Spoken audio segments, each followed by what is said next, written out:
Long ago, in the before time of Fire Emblem character debating, there was nothing, and so your units had nothing.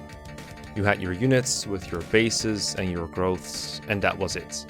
Maybe there was one speedwing in a chest somewhere in one of the last chapters of the game, but that was it. Now the casuals, they didn't care. They saw a speedwing, they looked at their favorite unit and said, cool, my favorite unit gets +2 speed now. And so the Ests and their Ninos got their wings, and the casuals went online and said, I don't get why everyone says this character is bad. I gave them all my stat boosters and they were good. But online were the elitists, and they told them no. Everyone wants that speedwing, so because of that, no one got the speedwing. If we're arguing my character versus your character, why should your character get a speedwing when mine doesn't? Okay, if you want to use that speedwing, be my guest, but I'll use it on my character too, and now the speed difference between us is the same. Or you can use it on your character, but then my team has that speedwing available for Marcus, or Hawkeye, or someone else who can use it much better. Or I get to hoard my speedwing forever to boost my funds rank, which as we all know is the most important factor in Fire Emblem 7 character debates ever, so I still win. You lose the debate and all the internet points because you used your resource. GG, QED, Prunage Incarnate. All your base are belong to us.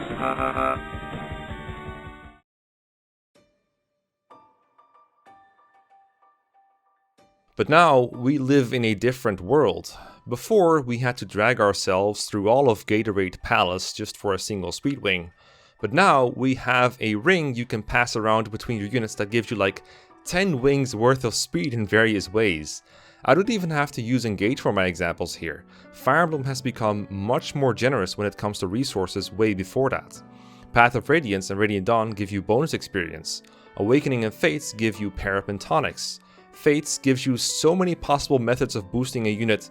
You can make base level Benny double chapter 17 Master Ninjas if you really wanted to. That doesn't mean we should just assume that base level Benny is always fast enough to double chapter 17 Master Ninjas, but clearly something's gotta change in the way we discuss use of resources, or as we sometimes call it, favoritism in Fire Emblem. And sometimes I feel like while the games have changed, the discussion is stuck in that old school mentality of never assume a unit gets anything because any unit can get anything. But I also think the old school elitists, no bias here, were onto something, because too much favoritism can blur the line between a unit that's already good and a unit that can become good. I don't think anyone disagrees that a unit that doesn't need resources is better than a unit that does, but what about when we're discussing two units that use different resources, or one unit that can use resources to become really good, against another unit that's mediocre whether you give them resources or not? We live in an age where resources sometimes determine a unit's performance more than a unit's unique abilities do, so it only makes sense that we spend a little more time analyzing what a unit can do with resources rather than without. To put it in exciting economic terms, we need to look at the opportunity cost of giving a unit a resource and the return on it. What do I lose out on if I give that unit a resource?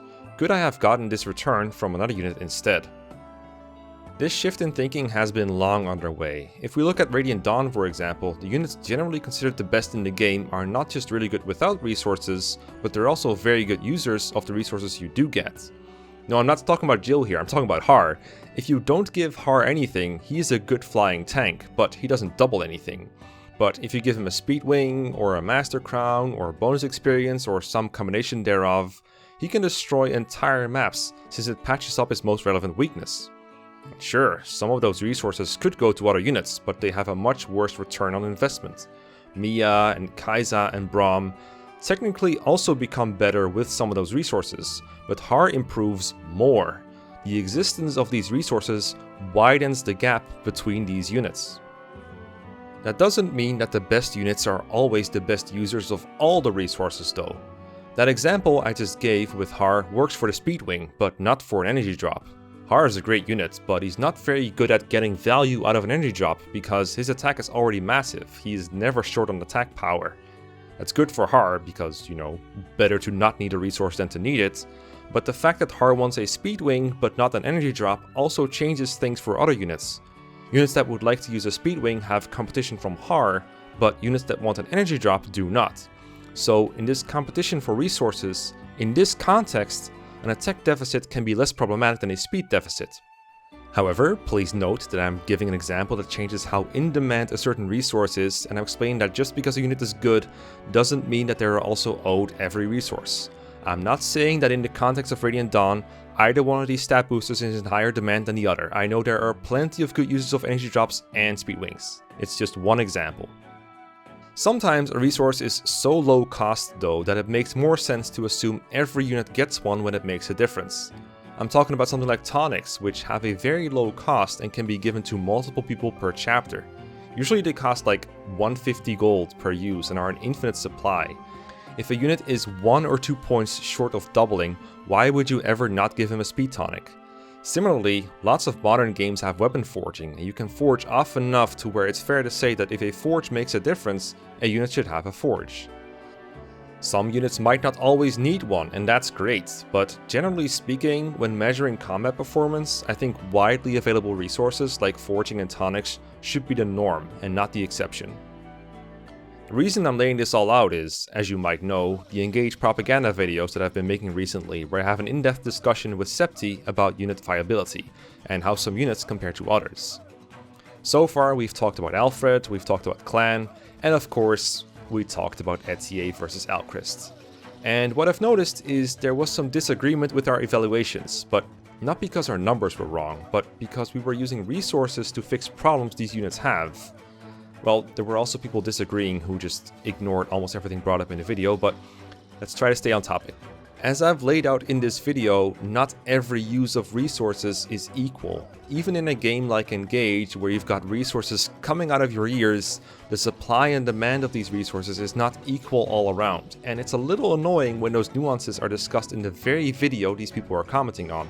This feels kinda biased. Every disadvantage of Eti is hand-waved by using limited resources and ignoring consequences of Alchrist also using things like engraves or emblems. Eti's way more reliant on specific fixes to her problems. Alchrist is a lot more flexible in what you give him. You said favoritism, it's rewind. I think you said last time during Alchrist discussion that Etier is, roughly quoting here, one of the few units in this game who makes physical combat work, which kind of implies that it's harder to make physical units work than magical units. Why is that, and why does Etier make it work? Is it just high strength? Yeah, so obviously if you want to do physical combat, you need strength. That's the most important stat for it. I know a lot of people will say like, oh yeah, speed's the most important stat. And maybe that's true, but at the end of the day, you can always pull out more speed. You can switch to using Lin, you can inherit speed boosting skills, you can get a rally speed. If you don't have the strength to actually kill once you reach the doubling threshold, all that speed doesn't really do anything for you. And there's so much access to speed that you can get Etier doubling, so she's one of the few units who will consistently kill things when she does double. Looking strictly at averages, her strength is roughly like the third highest in the game. And then I gotta wonder though, because I've always felt like when playing Fire Emblem that it's might that is easier to stack because you have forges, and in this game you have engraves, and you can rally speed, but you can also rally strength. You can do a Lin emblem to get more speed, but you could also use an Erica emblem to get more power with, I don't know, Sieglinde or whatever. Or you can inherit, like, I don't know, Gentility or something. So, doesn't that hold true for both strength and speed? Sort of. And it is true that you can stack both, and you'll need to stack both. But at the end of the day, once you meet a specific speed threshold to double, you're good. The difference with strength is that that threshold is going to be a lot higher because enemies in this game get very bulky on the physical side. And so in order to one-round them, getting to the doubling threshold, even though you have just as many resources, is a lot easier than it is getting to the kill threshold. Doesn't it kind of depend on the enemy? Like, can you always reliably double enemy swordmasters, and do you then always come up short on, I don't know, just thinking at the top of my head, to it killing generals or something? Like, isn't there always a higher threshold to reach potentially? So there is for sure. But then there's no ring quite like Lin for strength. So Engage forces you can only stack more than 20, you can't stack more than 20 points in a given stat at once. Lin just pretty much immediately rams that 20 speed cap, and there's no emblem like that for strength. Like Roy on characters with 9. And so you can get a lot more speed Lin than you can any other stat out of another ring. Now, this only addressed a single bit in a single person's comment, and obviously not all comments are like this, and there are some legit criticisms of things we forgot or overlooked in there. I cannot address them all because I don't want this video to be longer than it is. I can't really expect the YouTube comment section to be a beacon of nuanced discussion, I know. Not because I think cynically of all commenters, but because YouTube, like most online places, incentivizes quick reactions. It's kind of good actually that people respond quickly to these videos because comments help the video gain traction. It's good for my channel. And I'm sure some of these people maybe just wanted to drop their thoughts before watching the video. But this conversation about units and resources is not going to get any further if people respond to a nuanced 30-minute discussion with where they're at the start and then stop there. And I have to admit for myself, it is a little frustrating when people watch a video I spent time making only for them to not address the arguments or the numbers within it. Obviously, I think it's perfectly fair to dock some points off a unit if they're relying heavily on a resource. In fact, we did. Alchrist and Etier and Alfred and Clan all ended up in B tier, which from my POV is the third of the 4 tiers, so they're kind of low. They're not that good, and part of the reason why is because compared to the units above them, they require more resources and their return is less. But that doesn't automatically disqualify them from the resources in the first place. The way they use those resources can still be interesting, and they have niches that they can perform. They can do some things almost as well as top tier units, or even some weird little things that some top tiers cannot do. Obviously, there's no gameplay reason to use them instead of the obviously better units, but that was never the point in the first place. For Alfred and Clan, the point was that they're better than the super low ratings that a lot of people would give them. And for Alchrist and Etier, it was about how they match up against each other. And to discuss those things, we have to use Engage's massive pool of resources available. Sometimes I feel like some people just stop listening the moment you advocate for the use of a resource, and that seems very silly when we now have games where resource use seems to matter more than a unit's own stats.